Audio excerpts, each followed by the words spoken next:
down. Both of y'all.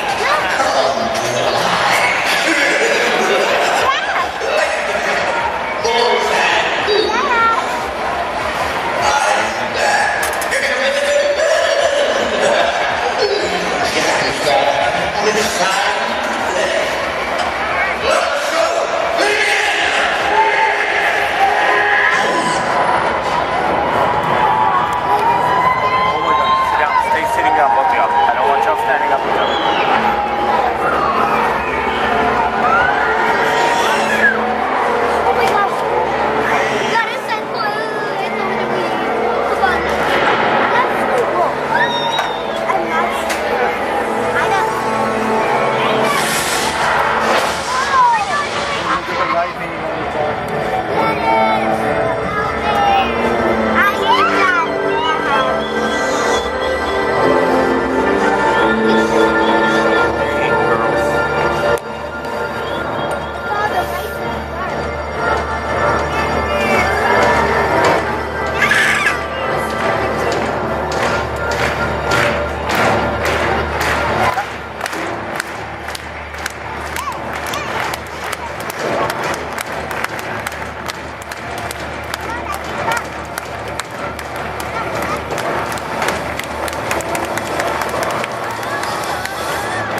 My name is Marie, and I'm one of the trainers here at Shamu Theater, and I'd like to let you in on a little bit about what is going on right now.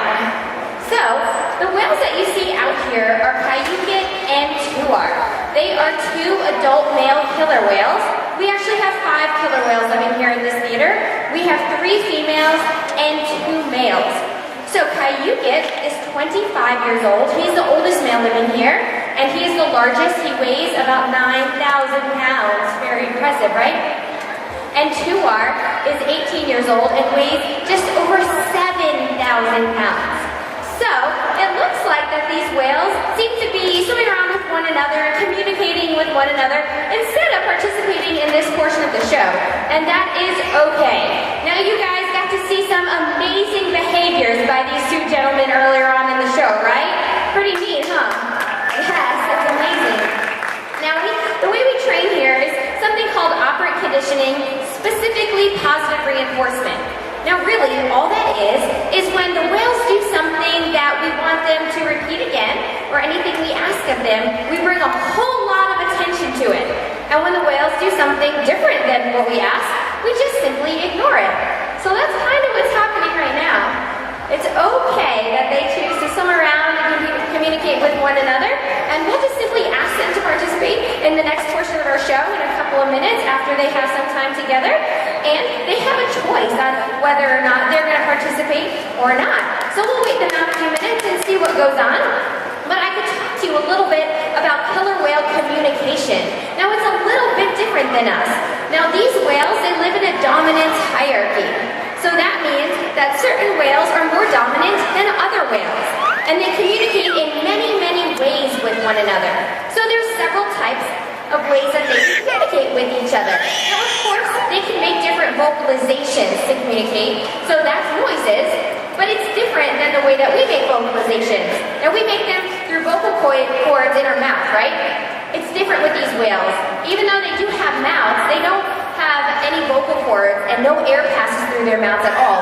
Only that blowhole. So they actually are able to make different vocalizations by manipulating that lip of their blowhole on top of their head. It's kind of like if you have a really full balloon and you untie the knot and you let a little bit of air out at a time. They make vocalizations similar to that by manipulating the lip of that blowhole. So that's one type of communication.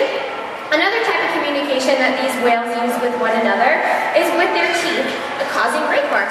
So rake marks are just so when they use their teeth on another body part on the whale, and that just helps them communicate and helps them to figure out that dominance hierarchy that they live in killer whale society.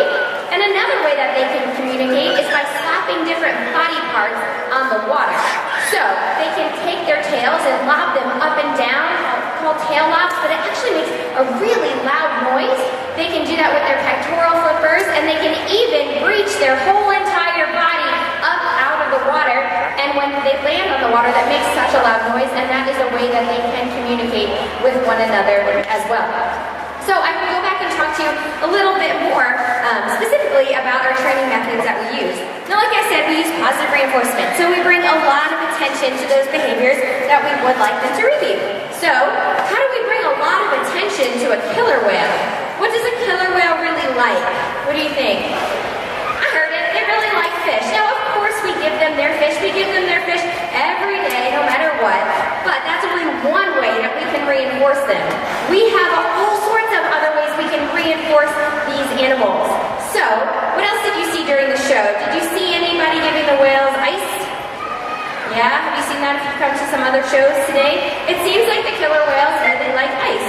So that's the fun part about being a trainer. It's up to us to figure out what each individual whale likes. Now, all whales are different from one another, just like we're all different from each other, right? So some of the whales really like a back, a belly, or a tail massage. Who doesn't like a good massage, right?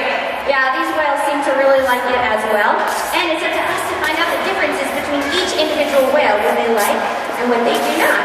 Now, it looks like these 2 whales are swimming together a little bit slower now, so we like to see that. It looks like one of our trainers is going to ask them to come over to that side of the pool. And they did turn around, and they're looking. And let's see if they decide to come over. No, that's okay. They need a little bit more time with one another, these whales, and that is okay. So we can also give them things called environmental enrichment devices. Now these are, it's a sort of a bigger name for a toy. So we can give them all sorts of things that we can put into their environment that they can play with. So we need to figure out what's safe for a killer whale to play with because they're very large animals, aren't they? So we need to make sure that any of the toys that we give them are killer whale indestructible, right? Or edible, they can eat it. So our veterinarians have approved several different things that our whales can play with that is also safe for them to ingest. Now very often in our shows you'll see us playing with little things with the whales, and what they are is Jello. It's unflavored, unsweetened Jello that we just use food coloring to dye different colors and different shapes, and we use that to play with the whales, and they'll toss it back and forth to us, to each other, or even to the other whales. It's a really fun game for them. I can also give them things like whipped cream, and we make all sorts of different toys for these whales. So we have things that float, that sink, that they carry around on their pectoral flippers or their dorsal fins. So it's really fun for us to come up with all of these new toys that we can use to enrich these animals' lives. So I can also talk to you guys a little bit about what we do in a whole day here at Shamu Stadium other than the shows. Now you guys get to see our shows, but that is actually a very small part of these killer whales' lives and what we do every day. Now we have several different types of sessions that we do with them to make sure that we're working on all sorts of different things every day. So every day is different for them, just like every day is a little bit different for us, right? So the most important behaviors or type of session that we can teach our animals are called husbandry behaviors. And that is just anything that helps take care of these animals so they participate in their health care. So some examples of specific behaviors as part of their husbandry routine are any behaviors that our veterinarians might need to help us take care of these whales. So we can teach them to lay their tail